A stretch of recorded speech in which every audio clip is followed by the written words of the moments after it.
Hello, so I am back with another come shopping with me video, and it has been a while since I've taken you with me, to the shops of London, showed you what's out there, and I've definitely changed my shopping habits throughout the years. I'm buying less. Like this year I bought less, I bought better quality, so I thought, why don't I reflect that in the shops that I visit? So I've been seeing a lot of these like Insta famous brands over the past couple of years. You know the sort, the girls that wear the clothes, they're very slim, probably blonde, or they look French.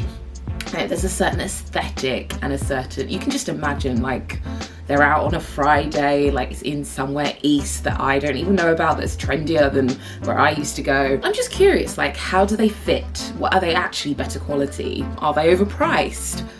What's the tea? What's the tea? Yeah, I thought I would investigate some of these cool girl brands and new concepts.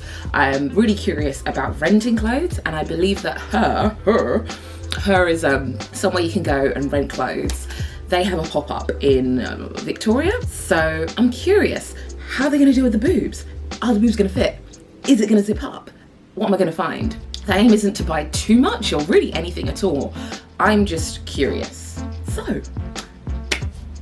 let's go. So this is the Hurr pop-up. It's actually in an old bank, I think. I think it used to be a NatWest. It's opposite Peggy Portions, that famous pink parlour. Now, this is a peer-to-peer wardrobe rental platform that I've heard so much about. I'm actually a member, but no one has rented my dress yet. Is there something wrong with me?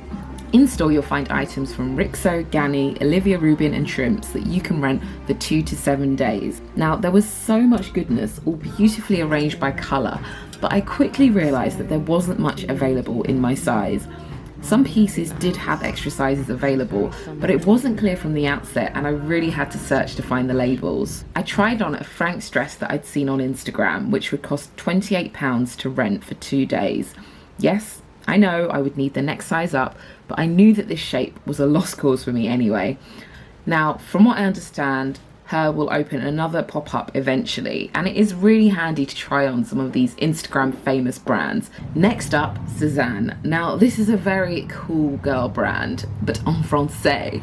I've seen so many content creators wearing their oversized knitwear and neat ankle boots, but would I find anything to suit my style? I went in to try and find some pieces I'd spotted online, but alas, they were nowhere to be seen. Instead, I headed towards the jumpers. Fun fact, I used to be a knitwear designer, so I'm very fussy when it comes to quality. These jumpers felt amazing, with lots of wool and mohair. I tried on a couple. There was a pastel pink number, then a saucy backless jumper. Now, Sezane seems like a great option if you wanted to build a collection of quality knitwear. I also tried on a wrap dress in a 12, which I probably could have sized down in. Again, it wasn't my dream dress, but I just wanted to get an idea of how items fit. Across the street, you'll find Reformation, which has billed itself as a sustainable brand. I felt very uncool here at first, like I couldn't even open the door uncool. Eventually, I managed to get in. There's lots of tiny sizes on show, but you can look around, order pieces on a screen, and they get sent to your fitting room. You don't even really need to interact with anyone. I like the idea of these tops. Let's call them second date tops because they show a little bit of the goods. I had to request a bigger size via the screen, which was so handy, but I just don't think this style was for me. Firstly, it was £160 and it kept trying to escape from my shoulder. This green dress fit and it had a little Angelina Jolie split, but it wasn't my dream dress. It's also pretty pricey at £255. Now, at least I know I'm most likely a UK 14, US 10 here. I have bought some dungarees from here in the past, and I loved them, but they've split at the crotch, which is just awkward. House of Sunny is another brand that I've seen all over Instagram. They're based in East London, and although prices are on the higher side of High Street, the pieces are so different to what's out there. I tried on a coat that I'd seen on some Insta girls, and I didn't mind it in terms of shape. I'd have to seriously layer up in this weather though. This was £96 and the jumper underneath was £55. I appreciated the volume and piping detail, but it wasn't really for me. Ganni, the ultimate Scandi brand. I will always regret not buying a purple robe coat in their sale a few years ago. I went straight for the leopard print, lots of easy shapes with smocking details. You can probably see a theme here. I probably should have worn these with my trusty minimizer bras. The dress was right up my street, but the material was a little bit static. For £180, I would have preferred something that felt nicer. I tried on the top in a 12 and a 14, and I really like the sleeve detail and the length, as I always struggle with tops being too long. However, this was £120. Now I would consider these maybe with the right bra and on sale. Okay, so it is about a week later now. I've had a bit of a chance to reflect. There were some cool concepts. I love the idea of renting clothes, but I just think there needs to be a lot more sizes. It does seem very exclusive at the moment, which is a shame because we all need to be, you know, buying less or buying more strategically. So if you need a dress for a wedding, you know, it may not make sense to buy the dress, but to rent the dress. And I think it does need to be more mainstream. You know, I hope that there can be more sizes in the future. As I mentioned, I put one dress on her at the moment. I'm a little bit paranoid about putting like my general wardrobe on there, but I'm trying to test the waters, but I haven't had anyone rent my clothes yet, so maybe I will try and rent some clothes and see how that goes. I went to Sezane, so I think Sezane had some great knitwear, really nice quality, but I didn't find my standout piece in store. Kind of a mid-range price point in between high street and designer.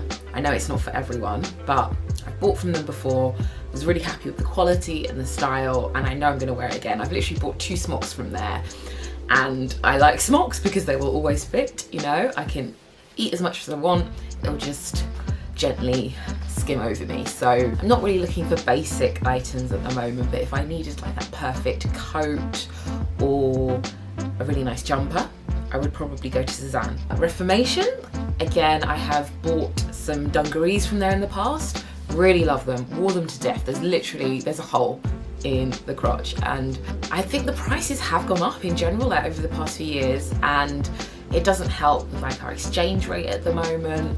I did love like the shopping concept, ordering stuff via a screen. It turns up in the fitting room, you can request sizes on a screen. I think that would be really good if that was rolled out into more shops. I've loved some of their shapes in the past. They have lots of nice fit and flare dresses. I feel like they're really, you know, the kind of dresses I would want more of in my wardrobe. This time I just didn't find what I wanted, which is fair enough. Maybe in the future I would splurge if I found that perfect item, but not today. So I went to House of Sunny. There wasn't much in because it was a pop-up, so there were a few items, but I didn't like the feel of the jacket that I tried on. It was a bit squeaky, and I get it probably couldn't have been leather. I don't know, maybe if that jacket were in another fabric in spring, maybe if it were a denim version in spring, I would be tempted. Ganni as well. Ganni was fun. Like, I love the store.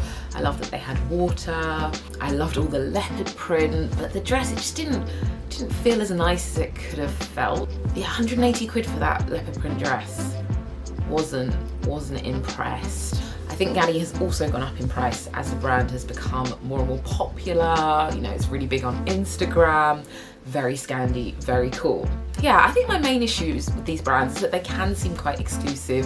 When you look at their social media feeds, they tend to have very thin, usually white women, and sometimes there's glimmers of hope, but then they just never really keep it up, which is a real shame because, you know, fashion is for everyone. Fashion should be for everyone, and you may be plus size, but you can't get involved with this French girl aesthetic. And I did find a really interesting article on Refinery 29 about the French girl aesthetic that has kind of been sold to the whole world, and yeah, the issues within that. I think there is space for a brand that, you know, includes everyone in their marketing.